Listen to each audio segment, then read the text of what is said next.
रामनगर नाम के एक छोटे से गांव में शांता नाम की एक बूढ़ी औरत अपने बेटे रमेश और बहू गंगा के साथ रहती थी। शांता बहुत ही खड़ूस थी और अपनी बहू गंगा को बिल्कुल पसंद नहीं करती थी और उसे ताने मारती रहती थी। पर गंगा बहुत ही भली थी और वो अपनी सास का बहुत सम्मान करती थी। दोपहर का समय था, तभी शांता गंगा को आवाज देती है, बहू, ओ बहू, जरा आना। अरे मेरे पैरों में बहुत ही दर्द हो रहा है, जरा तेल लेकर आना और मेरी मालिश कर देना। चलो, गायों को तो चारा डाल दिया है, अब थोड़ी देर बाद धूप तेज होने से पहले इन्हें छाया में भी बांध दूंगी। वैसे भी आजकल गर्मी बहुत पड़ रही है।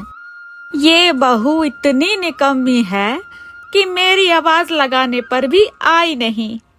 अभी मजा चखाती हूँ इसे। अपने आप को आजकल इस घर की मालकिन समझने लगी है। अभी भूत उतारती हूँ इसका। बहू से वापसी में उत्तर न मिलने पर शांता बहुत गुस्सा हो जाती है और वो किचन में जाती है और देखती है कि गंगा वहाँ पर भी नहीं है। ये देखकर वो और तिलमिला जाती है। अरे ये क्या, पूरा दूध नीचे गिरा हुआ है और महारानी पता नहीं कहाँ गई है। अभी बताती हूँ। बहू, आ बहू, अरे कहाँ मर गई तू? जी माँ जी, कहिए। दूध उबल गया सारा। अरे कहाँ थी तू? माफ करना माँ जी, अभी बंद कर देती हूँ। मैंने तुझे इतनी आवाज लगाई, तुझे सुनाई नहीं दिया क्या? या फिर जानबूझकर कानों पर डाल रही थी? माँ जी, वो दूध चूल्हे पर रखकर मैं गायों को चारा डालने चली गई थी। उसके बाद दिमाग से ही उतर गई कि चूल्हे पर दूध रखा है। बस अभी साफ कर देती हूँ। अरे तेरी माँ ने तुझे इतना भी नहीं सिखाया कि रसोई में काम करते समय ध्यान केवल काम पर होना चाहिए। अगर ऐसे ही चलता रहा तो तू तो मुझे और मेरे बेटे को एक दिन सड़क पर ले आएगी। ये दूध उबला है, इसकी सजा ये है कि आज पूरे दिन तू दूध का इस्तेमाल नहीं करेगी। समझ गई ना? पर मेरे और मेरे बेटे के लिए नहीं, अपने लिए इस्तेमाल नहीं करेगी। तभी इस नुकसान की भरपाई होगी। तुझे समझ आएगा कि मेरा बेटा एक एक रुपया कितनी मेहनत करके लाता है। और हाँ, अब टसुए मत बहाती रहना। मेरे पैरों में मालिश भी करनी है तुझे, तो जल्दी से तेल लेकर मेरे कमरे में आ जा, समझी? शांता गंगा को डांट ही रही थी कि तभी बाहर से रमेश की आवाज आती है। रमेश आ गया है। अब सुन, उसको थोड़ा पानी वानी दे दे और खाना खिला दे। और हाँ, उसके सामने अपने ये मगरमच्छ के आंसू मत दिखाना, समझी? नहीं तो मुझसे बुरा कोई नहीं होगा। इतना कहकर शांता वहाँ से चली जाती है और अपनी सास के द्वारा कहे हुए कटु वचन सुनकर गंगा बहुत फूट फूट कर रोने लगती है। क्या हुआ गंगा, ऐसे चेहरा क्यों लटका हुआ है? नहीं तो, ऐसा तो कुछ नहीं है। आप बताइए, खेतों के लिए कीटनाशक दवाई मिली आपको? नहीं गंगा, गांव में किसी के पास नहीं है। उसके लिए अब मुझे शहर जाना पड़ेगा। तुम एक काम करो, मेरे कपड़े निकाल दो। मैं नहाकर अब शहर निकल जाऊंगा और रात तक आ जाऊंगा। जी ठीक है, अभी निकाल देती हूँ।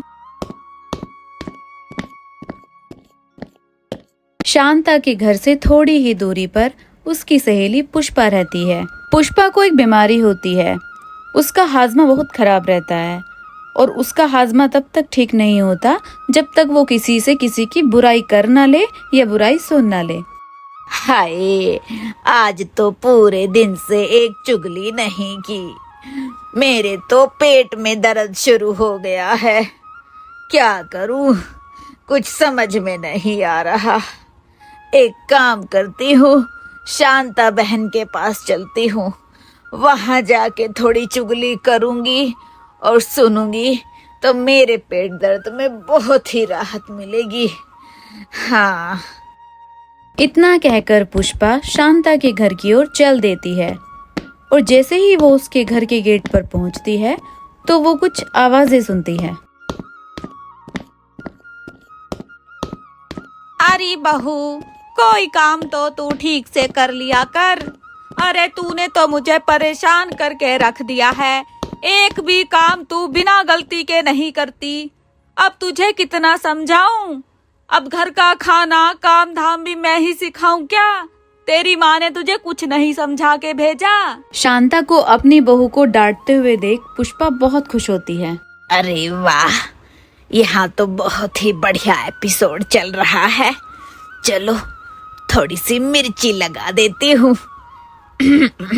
इतना कहकर पुष्पा खुशी से झूमते हुए शांता के पास जाती है और कहती है, शांता बहन, अरे ओ शांता बहन, इतनी शरीफ लगती है आपकी बहू, लेकिन आपकी बातें सुनकर तो ऐसा लग रहा है जैसे ये आपका हाथ ही ना बटाती काम में। अरे पुष्पा बहन, क्या ही बताऊं, बस नाम की शरीफ है। बस बोलती ही अच्छा है और काम करने का सिर्फ दिखावा करती है।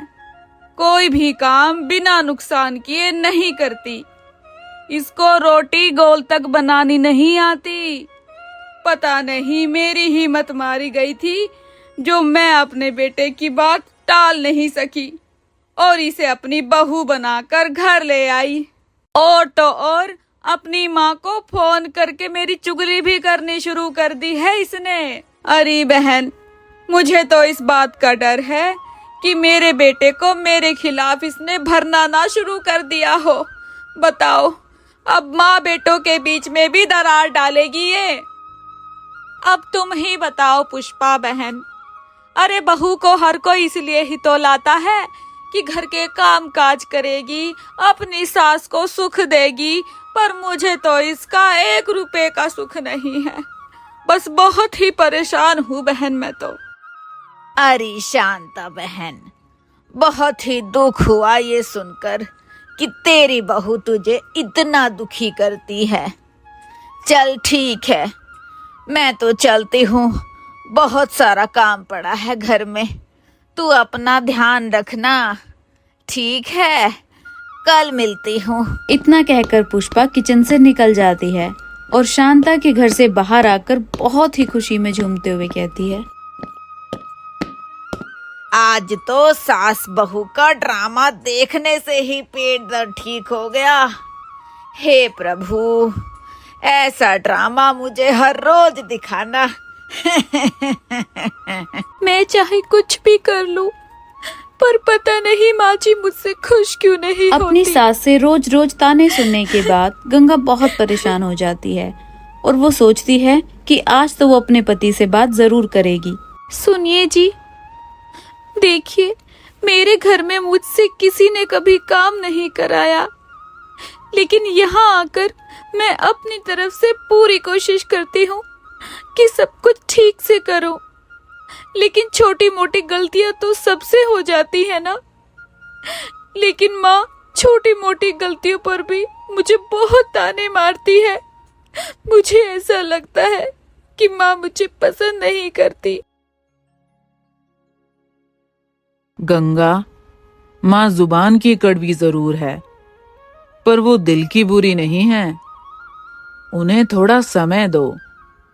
और हाँ, तुम उनकी बातों को दिल पर मत लिया करो। जी ठीक है, मैं कोशिश करती हूँ। शायद एक दिन माँ बदल जाए और मुझे प्यार करने लगे। ये हुई ना बात। और कोशिश करने वालों की कभी हार नहीं होती। और मुझे तो पूरा यकीन है कि तुम माँ का दिल एक दिन जरूर जीत लोगी। चलो अब सो जाते हैं। रमेश के समझाने के बाद गंगा को एक खुशी का अनुभव होता है और उसमें एक उम्मीद भर जाती है कि एक न एक दिन तो वो माँ को अपना बना ही लेगी। ऐसे ही अपनी सास के ताने सुनते सुनते गंगा के कुछ दिन बीत जाते हैं और एक दिन गंगा बहुत खुश हो रही होती है। चलो, आज तो काम जल्दी निपट गया। आज तो बड़े दिनों के बाद मैं दिन में आराम करूंगी, वरना कुछ न कुछ काम अटका ही रहता है। बहू, ओ बहू, जरा आना। जी माँ जी, आई। माँ जी, आपने बुलाया मुझे? हाँ, काम निमट गया तेरा? जी माँ जी। सुन, सर्दियाँ आने वाली हैं और मैंने ऊन निकाल दी है।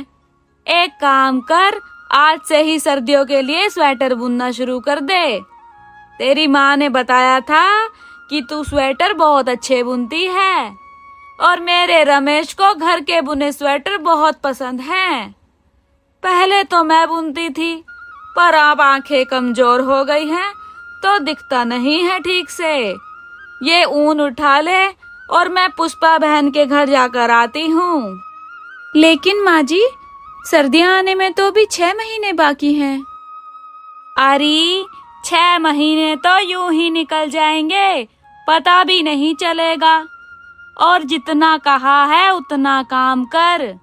बहुओं को जुबान नहीं लड़ानी चाहिए अपने बड़ों से।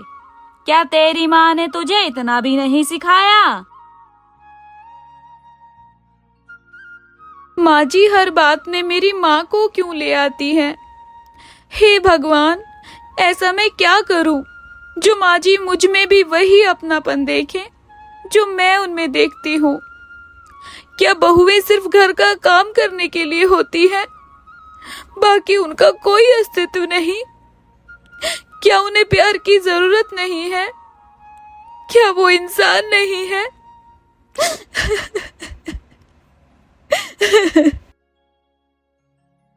और बता शांता बहन, कैसे आना हुआ? सब ठीक तो है ना? अरे बहन, सब ठीक है। मैं तो बस गप्पे मारने आ गई, घर पे बोर हो रही थी। अरे, बहू के होते हुए बोर कैसे हो रही थी? अरे बहन, किस मनहूस का नाम ले लिया? अरे उससे बचने के लिए ही तो यहाँ आई हूँ। मुझे तो लगता है आज फिर से कुछ मसाला लाई है। थोड़ा सा उकसाती हूँ शांता बहन को, अपने आप सब उगल देगी। क्या हुआ शांता बहन, अब क्या कर दिया तेरी बहू ने? क्या बताऊं पुष्पा बहन, आज मैंने अपनी बहू को स्वेटर बुनने के लिए कहा तो मुझसे जुबान लड़ाने लगी। बताओ, हम तो अपनी उम्र में कितना काम करते थे और सास को पलटकर कभी जवाब भी नहीं देते थे। और ये आजकल की बहुएं काम से बचने के लिए बहाने बनाती हैं और अपनी सास से जुबान भी लड़ाती हैं। कितना झूठ बोल रही है। अपनी सास को सुकून से जीने भी नहीं दिया इसने, इसलिए बेचारी समय से पहले ही भगवान को प्यारी हो गई। पर मुझे क्या, मेरा तो हाजमा ही ठीक हो रहा है ये सब सुन के। अरे बहन, कहाँ खो गई? कहीं नहीं शांता बहन। अच्छा है, इन बहुओं की डोर कस के ही रखनी चाहिए। ऐसे ही अपनी सास के ताने सुनते सुनते गंगा के कुछ दिन और निकल जाते हैं और अब तो गंगा हार मान चुकी होती है कि उसकी सास कभी उसे प्यार भी करेगी। कुछ दिनों बाद अचानक से शांता को अटैक आ जाता है और वो जमीन पर गिर पड़ती है। उसको देखकर गंगा भागते हुए उसके पास आती है। माँ जी आपको क्या हुआ? माँ जी उठिए ना, आज तो ये भी नहीं है घर पे।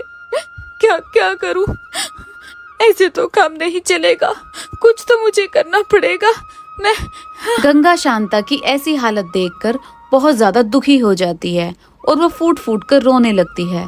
उसे समझ नहीं आता कि वो क्या करे। लेकिन गंगा अपनी सूझबूझ और अपनी समझदारी का इस्तेमाल करके हॉस्पिटल में फोन करती है और एम्बुलेंस को बुलाकर अपनी सास को हॉस्पिटल ले जाती है। लगातार 12 घंटों तक इलाज चलने के बाद शांता को होश आता है और गंगा भी अपनी सास की चिंता में 12 घंटों तक हॉस्पिटल में ही रहती है। तभी डॉक्टर आता है और शांता से कहता है, आपकी बहू ने आपकी जान बचाई है। अगर ये आपको समय पर नहीं लाती तो सब हाथ से निकल जाता। ये सुनकर शांता पश्चाताप से भर जाती है और गंगा को अपने पास बुलाती है बहू, जरा इधर तो आना। जी माँ जी, कहिए। बेटा, मुझे माफ कर दे। मैंने तुझे कभी अपनाया नहीं, पर तूने मेरी बेटी बनके मेरी रक्षा की। मुझे माफ कर देना बेटी, मैं तुझे समझ नहीं पाई। आज से तू मेरी बहू नहीं, मेरी बेटी है। आप मुझसे बड़ी हैं और आप मुझे धमका भी सकती हैं और समझा भी सकती हैं। आपको पूरा हक है। क्या एक माँ अपनी बेटी को नहीं समझाती? क्या एक माँ अपनी बेटी को नहीं डांटती? मैं बहुत खुश हूँ तूने मुझे माफ किया। माँ जी, आप मेरी माँ हैं और मैंने कभी आपको बेगाना नहीं समझा। माँ जी, मैं तो बस आपसे थोड़ा सा प्यार चाहती हूँ और कुछ भी नहीं। 2 दिन बाद शांता को हॉस्पिटल से छुट्टी मिल जाती है और गंगा और रमेश उसको घर ले आते हैं। देखा गंगा, मैंने कहा था ना कि तुम एक दिन माँ का दिल जीत लोगी। और देखो, जो मैंने कहा था आज वो सच भी हो गया। उसी दिन शाम को पुष्पा शांता का पता लेने के लिए उसके घर आती है। अरे शांता बहन, कैसी है तू? अरे मैं तो आई थी, पड़ोसियों ने बताया कि तू तो हॉस्पिटल पहुंच गई है। अभी ठीक है ना? और हाँ, ये बता, ऐसा क्या कर दिया तेरी बहू ने कि तू सीधा अस्पताल ही पहुंच गई? अरे पुष्पा बहन, ये मेरी बहू नहीं, मेरी बेटी है। और मैंने बहुत ही अच्छे कर्म किए थे जो मुझे बहू के रूप में गंगा मिली। और भगवान करे सबको ऐसी ही बहू दे। शांता के मुंह से ये सब सुनकर पुष्पा सोच में पड़ जाती है और शांता के घर से बाहर आने के बाद खुद से ही कहती है, लगता है शांता बहन की तबीयत कुछ ज्यादा ही बिगड़ गई है, जो अपनी बहू के गुणगान कर रही है। लगता है आज तो पेट दर्द कहीं और जाकर ही ठीक करना पड़ेगा। हाँ, अरे याद आया, पुष्पेंद्र की बहू भी तो है, वहां चलती हूँ। इस कहानी से हमें ये सीख मिलती है कि कोशिश करना कभी भी बेकार नहीं जाता और प्यार से तो बड़े बड़े पत्थर भी पिघल जाते हैं। इसलिए प्यार से रहिए, मिलजुल कर रहिए।